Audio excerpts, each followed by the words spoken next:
Hello hello जी हाँ जी दोस्तों, हर साल की भांति इस साल भी सरस्वती माई के भसान होने जा रहे हैं। कृपया आप लोग धक्का मुक्की ना करें, नहीं तो मार हो सकता है। अरे जनरेटर ला भैया बंद करो, नहीं तो गोली चल जाएगी। Recording by Sapna music. छिए हम रंगदार सुना सुना है रे सार, सुना है रे सार, छिए हम रंगदार सुना सुना है रे सार, ज्यादा बोलबी तो सुना मार हो जइतो।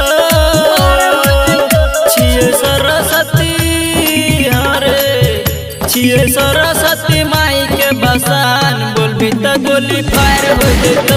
छिए सरस्वती माई के बसान, बोलबी तो गोली फायर हो जइतो।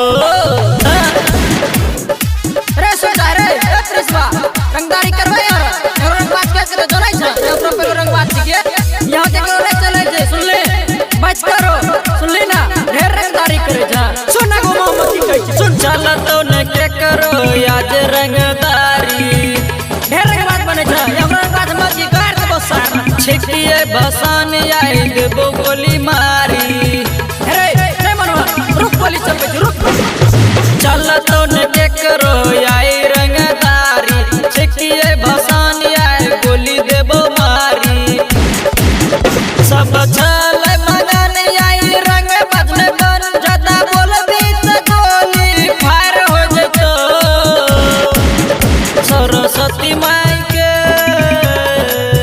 सरस्वती माई के छिकिए बसान, बोलबी तो गोली फायर हो जइतो। छिए सरस्वती माई के बसान, बोलबी तो गोली फायर हो जइतो।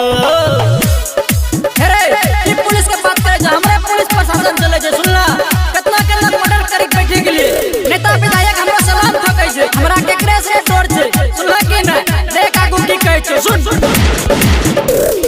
लागै नै छै हमरा बेटा के करो डर रे, कुछ नै ओकर पे भी हमरो बुझली कि नै, दिन दुपहर हम करै छी मर्डर रे, डेली मर्डर करै छी हम, सुनला कि नै, सुनला कि नै, लागै नै छै हमरा बेटा के करो डर रे, दिन दुपहर करै छी मर्डर रे। कहो मदन चुन चुन हे रे बेटा ही न सुन, रवि शांति तक कुछ समार हो जइतो। सरस्वती माई के, सरस्वती माई के छिकिए बसान, बोलबी तो गोली फायर हो जइतो। छिए सरस्वती माई के बसान, बोलबी तो गोली